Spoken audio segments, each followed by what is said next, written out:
নমস্কার বন্ধুরা, সুপ্রিয়া কিচেন আবার আপনাদের সবাইকে স্বাগত জানাই। বন্ধুরা দেখুন, আজকে হাতে একটা কত বড় পিঁপে নিয়েছি, প্রায় 2-3 কেজি হবে। আজকে পিঁপেটা দিয়ে এমন একটা রেসিপি বানাবো, বাচ্চা থেকে বড় সকলের কিন্তু একটা খেয়ে হবে না, আবার বারবার আপনার কাছে খেতে চাইবে। তো আপনারা ভিডিওটা স্কিপ না করে প্রথমের থেকে শেষ পর্যন্ত দেখবেন, আশা করছি আপনাদের ভালো লাগবে। এই রেসিপিটা বানানোর জন্য পিঁপেটা কেটে নেব। এত বড় পিঁপেটা পুরোটা লাগবে না, আর পিঁপেটা বেশ লম্বা মতো, তো খুব ভালো হবে এই রেসিপিটা বানানোর জন্য।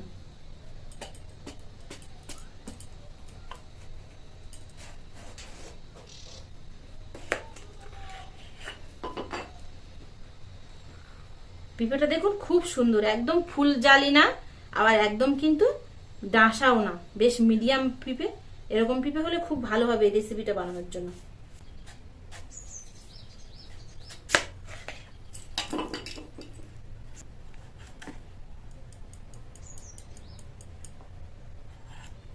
পিঁপের সবুজ অংশটা পুরোপুরি কেটে বাদ দেব।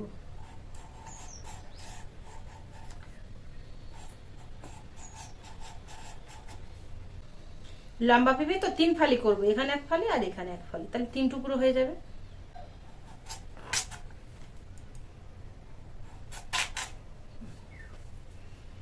ভেতরের এই অংশটা খুব ভালো করে পরিষ্কার করে এইভাবে আঁচড়ে নেব।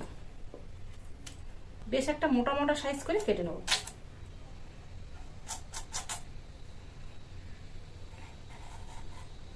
দেখুন ঠিক এরকম মোটা সাইজ করে কেটে নিয়েছি।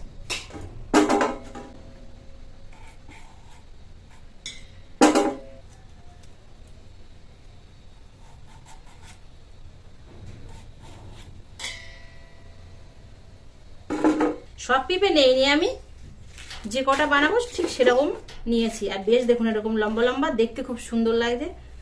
একটা কাঠির সাহায্যে আমি ছিদ্র করে নেব, তবে আপনারা এই কাজটা কাঁটা চামচ দিয়েও করতে পারেন।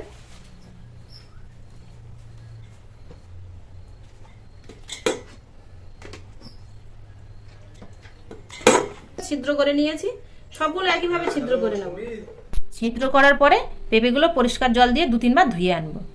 ধুয়ে এনেছি পরিষ্কার করে। পেঁপেগুলো কিন্তু কাটার পরে পরিষ্কার করে ধুয়ে আনতে হবে, কারণ পেঁপের মধ্যে আঠা থাকে। এবার এখানে কিছুটা জল নিয়েছি, আর এখানে নিয়েছি খাওয়ার চুন। এই খাওয়ার চুনে আমি 1/2 চামচ মতো এই জলের মধ্যে নিয়ে নেব। 500 মতো পেঁপে তো, সেই জন্য সেরকম একটা মাপ করে 1/2 চামচ চুন নেব। এখানে চুনটা ভালো করে জলের সাথে গুলে নেব।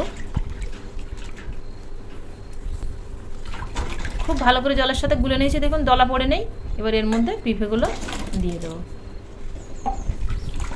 পিঁপেগুলো দেওয়ার পরে 5-6 ঘন্টা এইভাবে রেখে দেবো সাইড করে চাপা দিয়ে। বেশ 5-6 ঘন্টা ভিজিয়ে রেখেছিলাম, এবার কি অবস্থায় আছে খুলে দেখব। চুন জলে ভিজিয়ে রেখেছিলাম 5-6 ঘন্টা, তো দেখুন কালারটা একদম চেঞ্জ হয়ে গেছে। সবুজ কালার ছিল না, সেটা কিন্তু দেখুন একদম সাদা হয়ে গেছে, আর শক্তও হয়ে গেছে। চুনের মধ্যে ভিজিয়ে রাখলে এইটাই হয়, কিন্তু কালারটা সাদা হয়ে যায় আর বেশ শক্ত হয়ে যায়। এবারে চুন জলটা ফেলে দিয়ে পরিষ্কার করে ধুয়ে নেব, যতক্ষণ না একটা স্বচ্ছ পরিষ্কার জল বেরোচ্ছে। 5-6 বার ধোয়ার পরে জলটা কিন্তু এরকম স্বচ্ছ একদম পরিষ্কার দেখুন হয়েছে। আর এরকম যতক্ষণ না পরিষ্কার জল বেরোবে ততক্ষণ কিন্তু ধুয়ে নিতে হবে। এখানে একটা কড়া বসিয়ে দিয়েছি আমি হিটারটা ধরিয়ে। এবার কড়ার মধ্যে দিয়ে সেদ্ধ করে নেব। জল সমেত দিয়ে দেবো পেঁপেগুলো। 90% মতো সেদ্ধ হবে, এরকম করে সেদ্ধ করে নেব। পিঁপেটা প্রায় 90% মতো সেদ্ধ করে নিয়েছি, এবার তুলে নেব। কেমন সেদ্ধ করেছি সেটাও আপনাদের দেখিয়ে দিচ্ছি। 10-15 মিনিটের মধ্যে কিন্তু সেদ্ধ হয়ে যাবে। পিঁপে একটু সেদ্ধ হতে দেরি হয়, কিন্তু ছিদ্র করার জন্য তাড়াতাড়ি সেদ্ধ হয়ে যাবে। এই দেখুন সেদ্ধ হয়ে গেছে, চাপ দিচ্ছি গলে যাচ্ছে। গরম তাই এরকম চাপ দিচ্ছি। জল থেকে সবগুলো তুলে নেব।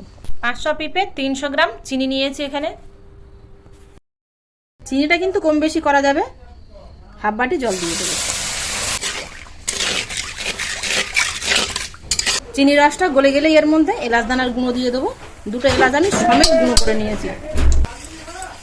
কিছুক্ষণ জাল করার পরে রসটা হাফ হয়ে আসলে, এর মধ্যে একটা চিটচিটে ভাব হয়ে আসলে পেঁপেগুলো দিয়ে দেবো। পেঁপেগুলোর মধ্যে দেখুন আর একদম কিন্তু সবুজ কালার নেই, একদম পুরো সাদা হয়ে গেছে। ওই যে বেশিক্ষণ চুনের জলে ভিজিয়ে রাখলে কিন্তু ওরকম সাদা হয়ে যাবে। পেঁপেটা রসের মধ্যে কিছুক্ষণ ফুটলে ভালো হবে। 1.5 থেকে 2 মিনিট ফুটেছে, একটাও কিন্তু গলেনি পেঁপে, সবগুলো কিন্তু সেভাবে গোটা গোটা আছে, প্রায় হয়ে এসছে। দেখুন চিনিটা কিন্তু শুকনো হয়ে প্রায় পেঁপের গায়ে এরকম লেগে গেছে। আর এরকম শুকনো হয়ে গেলে কিন্তু সঙ্গে সঙ্গে নামিয়ে নিতে হবে, ঠান্ডা হয়ে গেলে এটা আরও এঁটে যাবে, এবার নামিয়ে নেবে। আর এর থেকে শুকনো করলে আবার কিন্তু পেঁপের গায়ে মিষ্টিগুলো লেগে থাকবে না, তখন ঝরে ঝরে পড়ে যাবে। এবার আলাদা পাত্রে নামিয়ে নেব।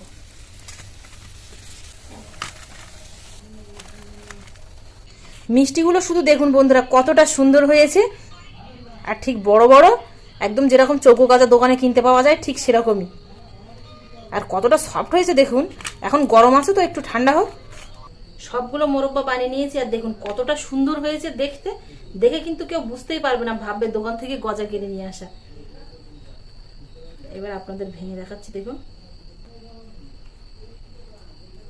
দেখুন ভেতরটা কতটা সফট হয়েছে, ভেতর পর্যন্ত রসটা গেছে। দেখুন কতটা রসালো হয়েছে।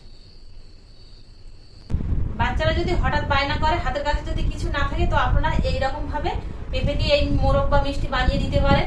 আর এটা আপনারা ফ্রিজে রেখে অনেকদিন খেতে পারবেন। আর ফ্রিজ যদি না থাকে তাহলে কৌটোর মধ্যে ভরে রেখেও খেতে পারবেন কিছুদিন। রেসিপিটা ভালো লাগলে কমেন্টে জানাবেন, আর ভালো লাগলে আপনাদের বন্ধুদের কাছে প্রচুর প্রচুর শেয়ার করে, লাইক করে, কমেন্ট করে, নতুন বন্ধু হয়ে থাকলে সাবস্ক্রাইব করে বেল আইকন সমেত পাশে থাকার অনুরোধ রইল। আবারও দেখা হবে আপনাদের সাথে পরবর্তী নতুন কোনো ভিডিওতে। ততক্ষণ আপনারা সবাই ভালো থাকবেন, সুস্থ থাকবেন।